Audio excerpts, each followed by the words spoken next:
हुनी कुआ। सीमा गर्मियों की छुट्टियों में अपनी नानी के गांव आई थी। सीमा नानी के घर पहुंचने के बाद अपनी नानी के पैर छूती है और उनसे आशीर्वाद लेती है।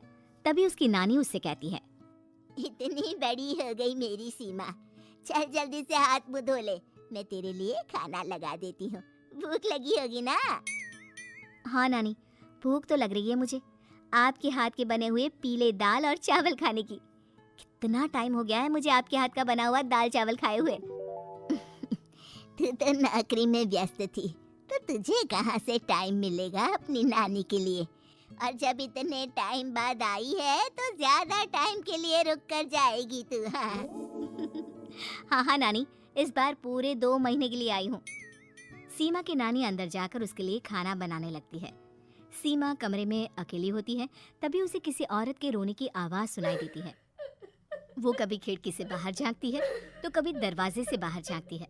उसे समझ में नहीं आ रहा होता है कि आखिर रो कौन रहा है। तभी नानी खाना लेकर आ जाती है। वो अपनी नानी से कहती है, नानी, कोई औरत रो रही है क्या? मैं जब से यहाँ आई हूँ तब से मुझे यहाँ किसी औरत की रोने की आवाज़ आ रही है। हे भगवान, कहीं ये वही तो नहीं? बोलो ना नानी। अरे कोई नहीं रो रहा, ये तेरे मन का वहम है। और तू ना अब खाना खा ले, ज्यादा यहाँ वहाँ की बातों में ध्यान मत दिया कर। जल्दी से खाना खा और फिर मेरे साथ आ जा मेरे कमरे में, दोनों बैठकर खूब सारी बातें करेंगे। ऐसे ही अगले दिन सीमा अपनी नानी के साथ गांव के बाजार जा रही होती है। उसी रास्ते में फिर से किसी औरत के रोने की आवाज आती है। वो अपनी नानी से कहती है, अरे नानी, क्या सच में तुम्हें अभी भी किसी औरत की रोने की आवाज नहीं सुनाई दे रही? मुझे किसी औरत की बहुत बुरी तरीके से रोने और चीखने की आवाजें आ रही हैं। मैं बहुत परेशान हूँ नानी, आखिर ये कौन है? मुझे लगता है कि सीमा को शहर भेज देना चाहिए, यहाँ रहना उसके लिए ठीक नहीं। नानी बोलो ना, आप चुप क्यों हो जाती हो? सीमा, तू घर चल, मुझे तुझसे बहुत जरूरी बात करनी है। नानी सीमा को घर ले आती है और सीमा से कहती है, सीमा, कल सुबह तू शहर वापस चली जाएगी। अरे अचानक? आखिर क्या बात है नानी, आप मुझे ऐसे जाने को क्यों कह रही हो? मैं बस जो कह रही हूँ उस पर ध्यान दे। तू कल सुबह यहाँ से चली जाएगी, और ये बात मैं कोई मजाक में नहीं बोल रही। तू कल जाएगी तो मतलब जाएगी। अरे नानी, चली जाऊंगी मैं, ठीक है, पर आखिर बात क्या है ये तो बता दो। मम्मी से कोई बात हुई है या फिर मुझसे कोई गलती हुई है जो तुम मुझे अचानक से जाने के लिए बोल रही हो? देख सीमा, रात बहुत हो चुकी है और मुझे इस बारे में कोई बात नहीं करनी। चल, अब चल के मेरे साथ सो जा, सुबह की बस पकड़कर तुझे शहर भी तो जाना है। सीमा को अपनी नानी का ऐसा व्यवहार देखकर बहुत ही अजीब लगता है। उसे कुछ समझ में नहीं आ रहा होता है कि आखिर उसकी नानी उसे अचानक से गांव छोड़कर जाने के लिए क्यों कह रही है। ये सारी बातें सोचते सोचते सीमा की आंख लग जाती है और वो अपनी नानी के साथ सो जाती है। ऐसे ही आधी रात को सीमा को फिर से किसी औरत की रोने की आवाज सुनाई देती है।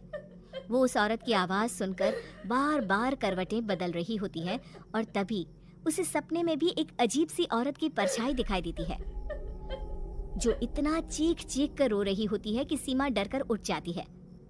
वो पूरे पसीने पसीने हो रही होती है। वो अपने आसपास देखती है तो घर में बिल्कुल शांति का माहौल होता है। सीमा घबरा जाती है। वो अपनी नानी को जगाने की कोशिश करती है मगर उसकी नानी नहीं जगती। सीमा को फिर से उस औरत की रोने की आवाज सुनाई देती है। आखिरकार सीमा अपने आप को रोक नहीं पाती और वो घर का दरवाजा खोलकर बाहर निकलती है। आखिर ये माजरा क्या है, आज तो मैं पता करके रहूंगी। अब आवाज का पीछा करते हुए सीमा आधी रात को गांव के चौपाल के पास बने कुएं के पास पहुंच जाती है, जहां कुएं की चारों ओर बेड़ियां लगी होती हैं। उन बेड़ियों में लगे हुए ताले के साथ एक लाल रंग का कपड़ा और माता रानी का कलावा बंधा होता है। उस कुएं में से सीमा को किसी के रोने की आवाज आती है। सीमा परेशान हो जाती है। इस कुएं में कौन है? कौन है यहाँ? सुनो, कौन है? कौन रो रहा है? वो चिल्ला चिल्ला कर पूछती है और साथ ही लोगों को जगाने की कोशिश करती है, मगर किसी को भी उसकी आवाज सुनाई नहीं देती।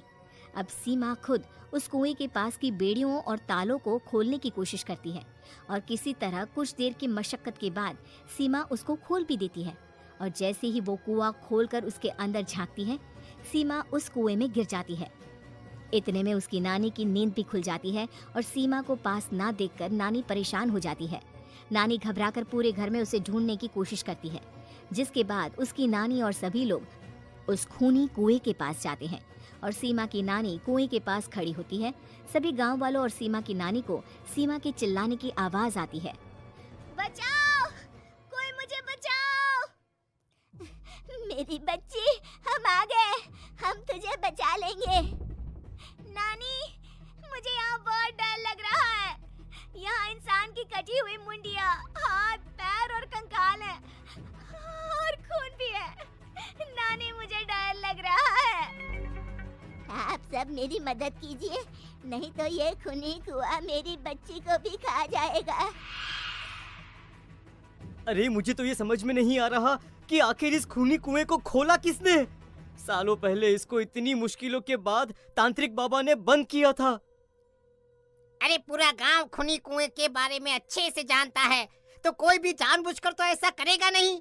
मतलब किसी ने अनजाने में इसे खोल दिया है भैया।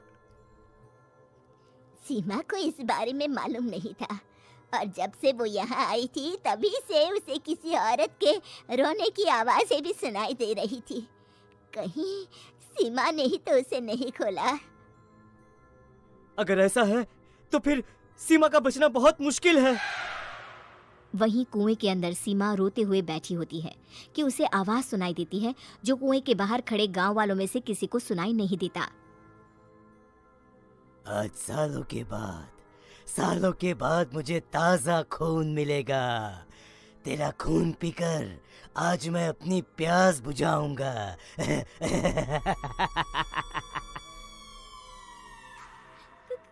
है? कौन है? मत मारो प्लीज, मुझे जाने दो प्लीज। मैंने किसी का क्या बिगाड़ा है? वो तुझे मरने के बाद पता चल ही जाएगा। जितने में गांव वाले और सीमा की नानी कुछ सोच पाते, उतने में उन्हें सीमा के चिल्लाने की आवाज आती है और अगले ही पल सब शांत हो जाता है। क्या हुआ? सीमा, मेरी बेटी। माफ करना बहन, लेकिन अब सीमा वापस नहीं आएगी। हमें एक बार फिर से कुएं को बंद करना होगा। गांव वाले तभी तांत्रिक को बुलाकर लाते हैं। एक बार फिर अपनी शक्ति से तांत्रिक बाबा उस कुएं को हमेशा हमेशा के लिए बंद कर देते हैं और वहां एक बोर्ड लगा दिया जाता है कि यहाँ आना मना है।